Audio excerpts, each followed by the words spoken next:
Well, good morning, Patriots. We are inching ever closer to the holy day for Christians. For Christmas is around the corner. A lot of news to get to. If it's in your sights, it's on my radar. We'll be airborne shortly.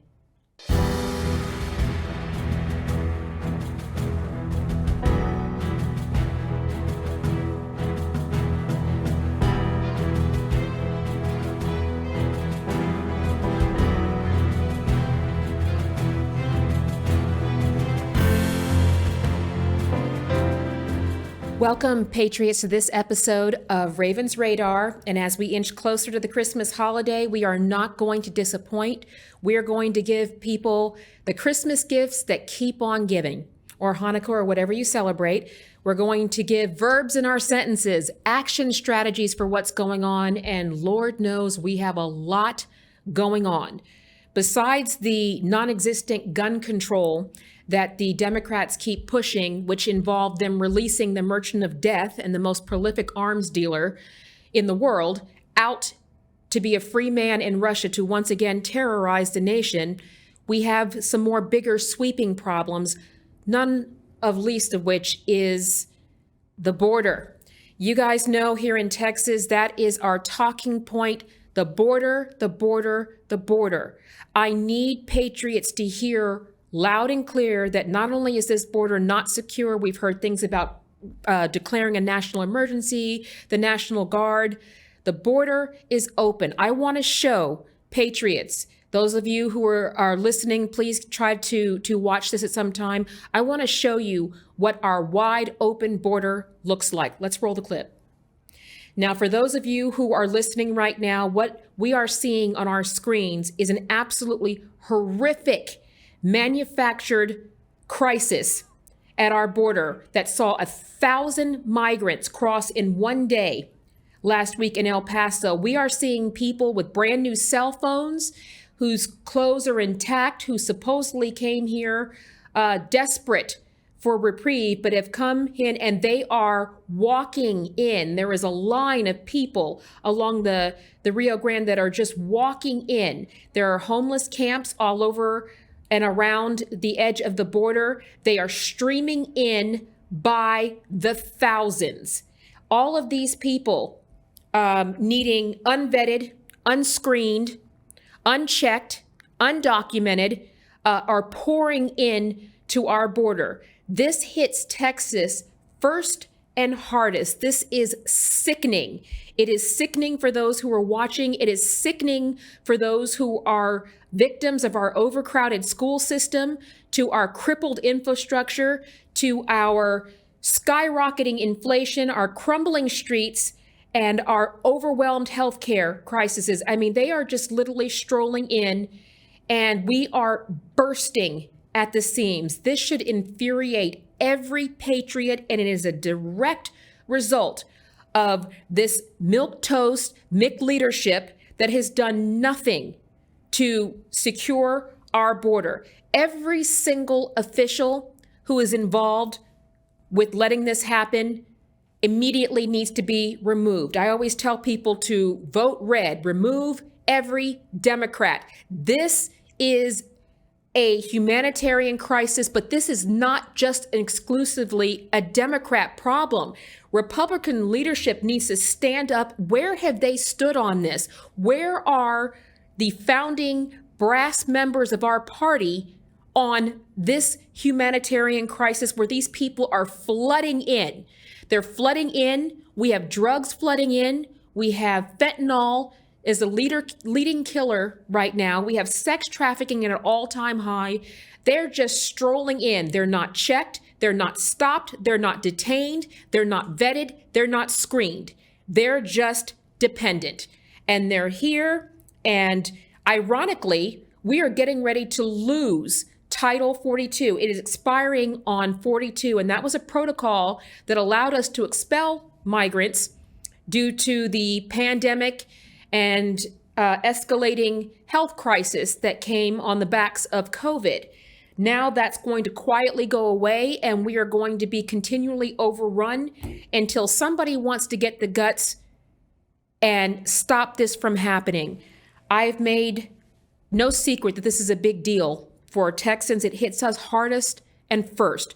But I want to talk about who's ultimately responsible for this and what we're going to do about this. I hold accountable the GOP leadership for their failure to stand up and hold for the principles of this party, and that starts directly at the top. So guys, Patriots, we do not want to sensationalize this issue. This is a humanitarian crisis, but it is also a manufactured crisis. Long are the days, they feel like so long ago, that President Trump had this border secure and border crossings were down to their lowest levels. And now we have gone hyperpendulum the other way during a time when our economy, our infrastructure, our schools, and our community are crying uncle. We are literally busting at the seams. We can't take any more. We can't take any more dependence, and people who are straining our already stretched and scarce resources. This has got to stop. But I want to remind people that it is essential to keep on our leadership and make sure that we are holding them accountable for every day that they allow this border to be overrun, every day they allow this humanitarian crisis to continue, every day they are allowing fentanyl to pour across our border. For those who are paying attention, we actually also had 2 documented cases of leprosy come across this border. We are at, I think, about 6 million and counting since Biden took office of people who are just running across the border. And what you saw in the clip was 900 who came across in one day at El Paso, and this has got to stop. So today, we're going to be talking with Josh Hammer. We're going to get the hammer. We're going to bring the hammer down on these situations. We're going to have some real talk. We're going to put verbs in our sentences. We're going to start coming up with solutions and telling patriots what we really want to know. Not what's wrong. What are we going to do about it? So up next, we're going to have opinion editor for Newsweek, Josh Hammer, coming to speak with us. He's written a recent article. It is fire, and we're going to be talking about what our next steps are. Stay tuned.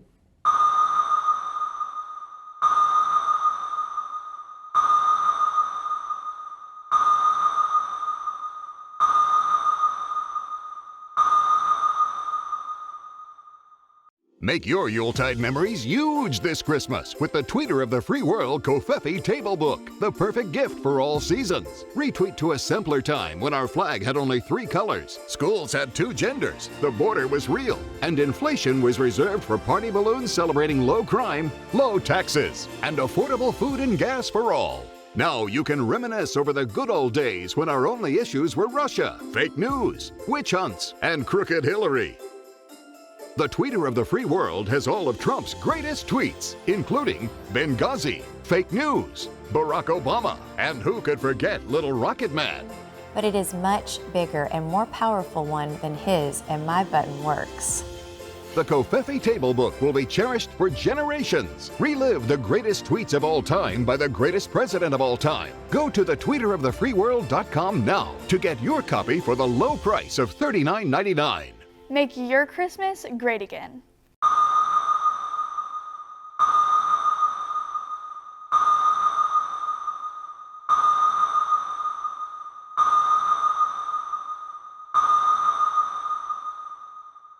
Welcome back, Patriots. As promised, we have a special guest for you today. You guys are going to really love this one. It's not often you hear me say this, but I often say it's time to bring down the hammer, and now we actually have one. We're going to be welcoming today into studio the Josh Hammer. He is an opinion editor for Newsweek. He is a influencer. He is a firecracker. I'm telling you, Patriots, this is a special treat today. Josh, thanks for joining us. Well, that's a lovely introduction. I'm not sure I'll live up to it, but I'll do my best. So thanks so much for having me. You have a few minutes to try. No, it's going to be fantastic.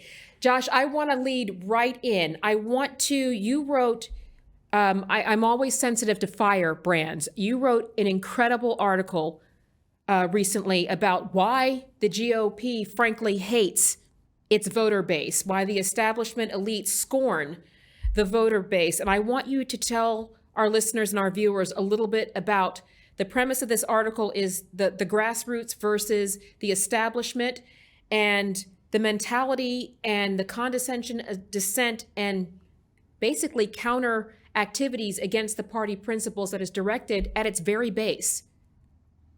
So, it's kind of funny. President Trump kind of upended a lot of the rhetoric and a lot of the false lines in the Republican Party and in the conservative movement. I think after President Trump became President Trump from candidate Trump, the big divide was Trump, never Trump, or pro-Trump, anti-Trump. If you go back a little further, if you go back to kind of the rise of the Tea Party from 2009 to 2011 or so, at that time, the divide was between kind of the grassroots, where the Tea Party was nothing if not a grassroots movement, and the Republican establishment. In fact, kind of back in those days, back in the days of the good old kind of right-wing blogosphere, it was actually the acronym GOPE, lowercase e, as kind of a pejorative referring to the Republican establishment.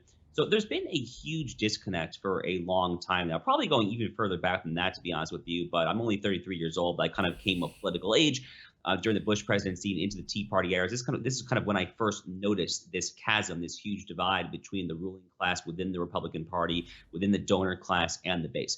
And the basic divide and the exploitation of that divide was, I think, above all, the reason that President Trump, so mightily carried the 2016 presidential primaries, basically dominating most of his rivals. That divide is basically that the Republican donor class, kind of the AEI donating, Wall Street Journal editorial page reading, does not particularly care to engage very much, if at all, on those icky cultural issues, whether it's abortion, whether it's immigration. Immigration is probably honestly kind of like the end all be all of the issues that the Republican establishment hates to take a hard line on, hates to engage on. But at the same time, they take a very, very, very hard line, a very doctrinaire view when it comes to issues of political economy, meaning that they are all in for globalization. They are all in for free trade, no matter what the cost with any country whatsoever. They are all in for slashing corporate taxes, all in for slashing capital gains taxes, all of that. The Republican base does not necessarily agree with that. The Republican base is much stricter on issues of immigration, is much more realistic on issues of trade, cares a lot more about making things here in America, about reshoring supply chains, manufacturing, things of that nature there.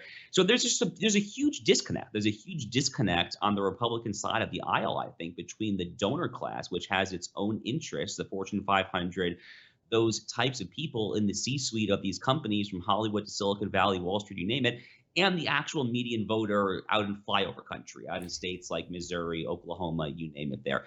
So that was kind of just the basis of this column. I saw some various acts of disloyalty, you might say, from the Republican establishment here in the current lame duck Congress. The Respect for Marriage Act, which is certainly does not respect anyone who holds to the traditional view of marriage. Correct. That's the irony of that law.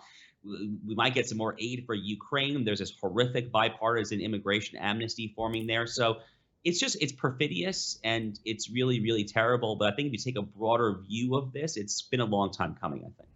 I think that you have exactly nailed it. What the essence, I feel like the Cliff Notes is now we've got an old faction within our party when it should be the same people holding to the same principles of limited government, more, lower taxes, and yet it's become, I can't even say a uniparty.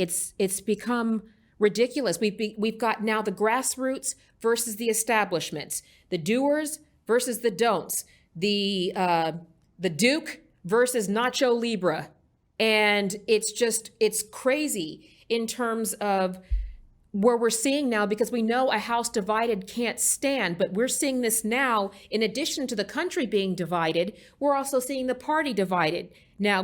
And Donald Trump was a great catalyst for that. Why do you think he was so effectively able to highlight these blaring problems inside the GOP? Well, part of it is that I think he actually believes in some of these issues. In fact, so like trade is actually a perfect example there. So, over the course of the 1980s, 1990s, especially in the aftermath of NAFTA in the 1990s, I think, Republicans basically linked arms with Democrats. There was kind of a uniparty, bipartisan consensus that absolutist free trade was the future of the world, that globalization was here to stay, that supply chains could be perfectly global. It's kind of the old golden arches theory of democracy and capitalism, so to speak. So the so-called golden arches theory basically says that, and at least, this theory roughly held true at least prior to the Russia-Ukraine war of this year, but the theory previously held that there has never been a modern war between two countries that have a McDonald's in them, where McDonald's is simply a proxy for kind of advanced capitalism. So I think elites of both parties subscribe to this kind of global kind of kumbaya view of the world.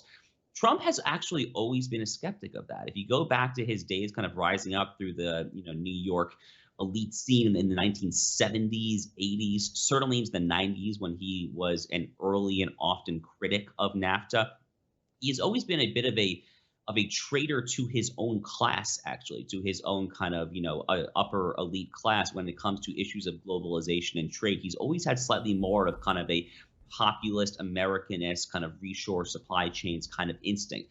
So when he started talking about those issues, and it's not a very far leap to go from that similar style of view of the world on trade to immigration, which became his signature issue in 2016, when he started talking about it, certainly on those particular issues, I think he meant it. And I think people kind of picked up on that genuineness. Trump obviously as an individual himself is obviously such a force of personality, is obviously Yes. quite brash, universal name ID, the likes of which we probably had not seen in a presidential candidate in decades, possibly forever there. So there were a lot of factors going on there, but he was talking about some of these issues for a very long time prior to 2016. I think it kind of helped him attract a lot of new voters and exploit that difference between the donor class and the voting base. Oh, you got that right. I mean, we're looking at these videos now. They seem so profound, but what do they say? Conspiracy theorists are just people who have the information 6 months too early. He was talking about this stuff decades ago, and I'm a little older than you, and I'm telling you, I remember saying this and kind of letting it go right over. And now we are right smack in the middle of what he said. And all these trigger words, I mean, he just exposed them. And that's when all holy heck broke loose, is when he exposed this for coming on. This is their favorite term, isn't it? Though, Josh, is reach across the aisle. That's when you saw back in the decades, we have to reach across the aisle. And you didn't see it before we introduced you. We had a clip of a bunch of people reaching across the aisle to come to free stuff in America. So we have gotten out of this, but essentially they've done a great job of smoke screening and gaslighting the American people into believing that we actually still have two parties and that we have two distinct values being used. So I'm telling you, what do you think in terms of for people now, in saying that you wrote this article, are you finding, are more people asleep or are they afraid? I think a lot of people on our side are terrified of the left at this point, and they have every good reason to be terrified of the left because the left is frankly quite terrifying. On a recent podcast that I host this podcast for Newsweek called The Josh Hammer Show, and I had my friend Pedro Gonzalez of Chronicles Magazine on a recent episode. Yes. And we talked about kind of the long game, what the transgender movement, the transgender lobby is actually trying to accomplish because Pedro wrote a very lengthy and detailed recent report on this for the American Principles Project. And I think what the two of us concluded on this podcast is that what they're really trying to ultimately do, what the far left has been trying to do at least since the Bolsheviks, literally since the Bolsheviks, in 1917, 1918, is to undermine, tear apart, and ultimately destroy the family unit. That is ultimately what is going on here. In fact, one of my favorite data points that I often cite to kind of bolster the idea that the far left, going back to the Bolsheviks, have always been interested in destroying the family. The entire idea of no-fault divorce, which really took off in the United States in the 1960s with sexual liberation and all of that, no-fault divorce was literally an idea from Bolshevik social theory that has always been the goal of the far left. So I think our side has every reason, if you value your faith, if you value your church or synagogue, if you value your children, your wife, your parents, grandparents, whatever, you have every good reason to fear an overweening, authoritarian, totalitarian left. So the only question at this point is for our side is twofold. One is understanding the stakes of the current hour. This is kind of Michael Anton's infamous September 2016 essay, the Flight 93 election, the phrase that my friend Dave Raboy and I sometimes use is this is the kind of idea of knowing what time it is, of understanding how far down the rabbit hole we are, and that we are at some point starting to run out of time to kind of turn this ship around, ultimately salvage this republic, to bring it back from the brink. And then the logical corollary of that is laying out a very specific plan to execute upon that, to finally start to turn this thing around, and fundamentally to defeat the forces of civilizational arson with the forces of civilizational sanity. That is all our side wants. We are the sane side. We believe that there are two genders. There is a mom and a dad. Marriage is a man and a woman, blah, blah, blah. All these once simple notions that we all assume to be true are now controversial. But we have to figure out a game plan to make that sentiment mainstream again, because if we don't do so, we've lost the country. And I think, as we wrap it up, because that's it, Patriots, if you're paying attention, he just laid it out. I mean, and family is supposed to be the cornerstone of the GOP. That is supposed to be, our bread and butter.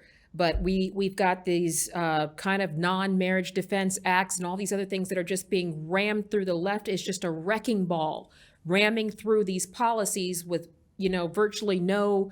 We've got a defense that hasn't gotten off the bus yet, and we're already, in the third quarter. So for going forward, but you wrote this article and you are really on the front lines finding this. Tell our listeners and our viewers where they can find you and how they can get involved with what you're doing. Sure. So thanks so much for having me on. So you can find me on Twitter, Josh_Hammer. I would encourage you to go to newsweek.com/opinion. And that's the op-ed section that we lay out on Newsweek every single day. I've got a podcast through Newsweek called The Josh Hammer Show. And starting just last week, actually, a new weekly newsletter for Newsweek called The Josh Hammer Report. All of that you can find, though, on newsweek.com. And that's fantastic. And guys, for those of us who are a lot older, I've started coming back to Newsweek now because of Josh, because we're starting to see a lot more balanced and fair news. So Josh Hammer is the editor of the Opinion Editor for Newsweek. You have got to check it out, guys. You want to know what's going on, straight from the horse's mouth. That's it. So you're going to get what's happening and what we're going to do about it, both sides of it, verbs in the sentences. Josh, thank you so much for being with us today. My pleasure. And thanks so much for all that you do for this great country. Thank you. Patriots, that's everything. We'll be right back. Make your Yuletide memories huge this Christmas with the Tweeter of the Free World Covfefe Table Book, the perfect gift for all seasons. Retweet to a simpler time when our flag had only 3 colors, schools had 2 genders, the border was real, and inflation was reserved for party balloons celebrating low crime, low taxes, and affordable food and gas for all. Now you can reminisce over the good old days when our only issues were Russia, fake news, witch hunts, and crooked Hillary. The Tweeter of the Free World has all of Trump's greatest tweets, including Benghazi, fake news, Barack Obama, and who could forget Little Rocket Man? But it is much bigger and more powerful one than his, and my button works.